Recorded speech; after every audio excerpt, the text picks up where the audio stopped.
Guyyaa har'aasii oolmaa sharafoonni mallaqaa ittiin sharafamaatii olii kan biyyoota 16 oliitiin karaa lamaatiin isinii qabadhee dhufee jira.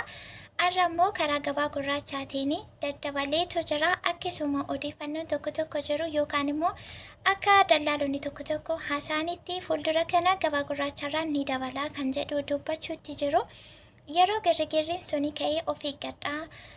Amma kana qannosaa irratti hin ergiinaa duubatti dabaluu danda'a kan jedhu isinitti himee ture. Ammallee informationiin jiru fuuldura kanatti ni dabalaa waan jedhamu akkasuma bara haaraatiin sababeeffachuudhaan ayyaana waan ta'eefu har'a guyyaan 17 Jiinii 12/2025 jechuudha akka Itoophiyaatti. Kana jechuun bara 2018tti darbuuf guyyootuma muraasa 10 wayiitu afinatti fakkaata yoon dogoggoruu baadhee sanaanis wal qabachuu danda'a.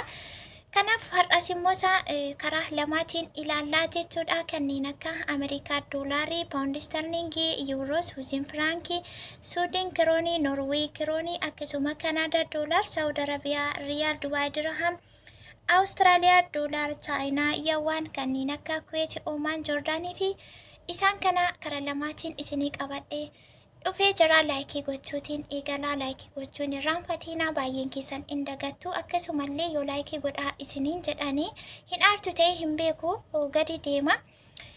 Akkasuma lakkoofsa daldalaa warri barbaadanii fi nagaafatanii warra Saawud Arabiyaa fi Dubaay keessa jiraattan qofaa isinii haa galu.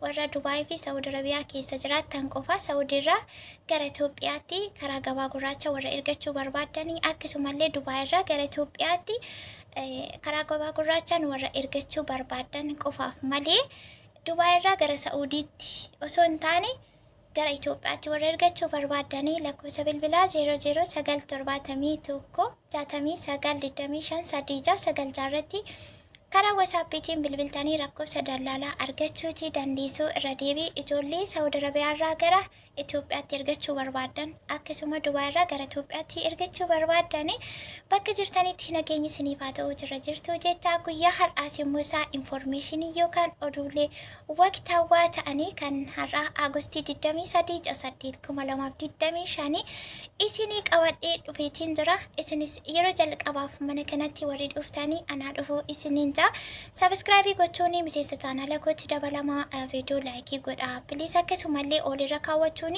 viidiyoon as gubbaarratti guyyaa guyyaan gadhiifamu isiniif akka qaqqabuu fi isin fayyadaa jechuudha. Gara oolmaa sharafa guyyaa har'aatti isin dabarsa. Akkasumallee viidiyoon akka isinitti dheeratu hin barbaadu. Isinis immoo isa kana suuteedhaati obsaan dhaggeeffadhaa. Jalqaba yeroo viidiyoo bantanii laayikii yeroo tuqxanii gara hiriyoota keessanii akkasuma gara obboloota keessaniitti darbuu danda'a. Maaliif har'allee rakkoo baay'eetu jira. Dallaalota warra maallaqa ijoollee fudhatanii badan gara qabnuu fi garatti qabnu wallaallee rakkoo keessa kan jiru baay'inni lakkoofsa isaanii baay'eedha waan ta'eef ammallee isa kana gochuu hin irraanfatinaa isiniin jechuuti barbaada. Laayikii gochuun keessan baay'ee viidiyoon akka puush ta'u yookaan nama baay'ee bira akka qaqqabuuf ni fayyada. Guyyaa har'aa Agustii 23/8/2025 oolmaa sharafni ittiin sharafamaatii olii kan guyyaa har'aa jechuudha. Ameerikaa doolaarri tokko karaa baankii 136 saantiba 44 karaa gabaa gurraachaa 162 saantiba 19 paawundi sterlingii karaa baankii 181 saantiba 45 karaa gabaa gurraachaa 219 saantiba 20 yuroo karaa baankii 159 saantiba 60 karaa gabaa gurraachaa 190 saantiba 1 suuziin firankii karaa baankii 166 saantiba 71 karaa gabaa gurraachaa 176 saantiba 81 suudiin kiroonii karaa baankii 14 saantiba 10 karaa gabaa gurraachaas 14 saantiba 91 noorweey kiroonii karaa baankii 13 saantiba 15 karaa gabaa gurraachaa 14 saantiba 9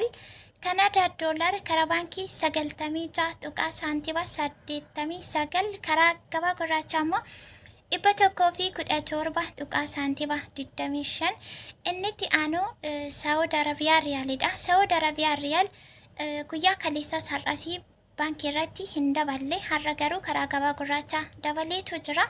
Innis Saawudi Arabiyaa riyaalli tokko baankii daldala Itoophiyaa irratti 36 tuqaa saantiima 36 karaa gabaa gurraachaa 43 tuqaa saantiima 20 Dubai dirham 37 tuqaa saantiima 15 karaa baankii karaa gabaa gurraachaa immoo 44 tuqaa saantiima 13 Austraaliyaa doolaarii karaa baankii 87 tuqaa saantiima 90 karaa gabaa gurraachaa 105 tuqaa saantiima 19 Chaayinaa yeewwan karaa baankii 18 tuqaa saantiima 64 karaa gabaa gurraachaa immoo 22 tuqaa saantiima 63 Inni tiyaanu Kuwait dinaariidha. Kuwait dinaar karaa baankii 438 tuqaa saantiima 44 karaa gabaa gurraachaanis dabaleetu jira. Guyyaa har'aa kana 530 tuqaa saantiima 66 jechuudha.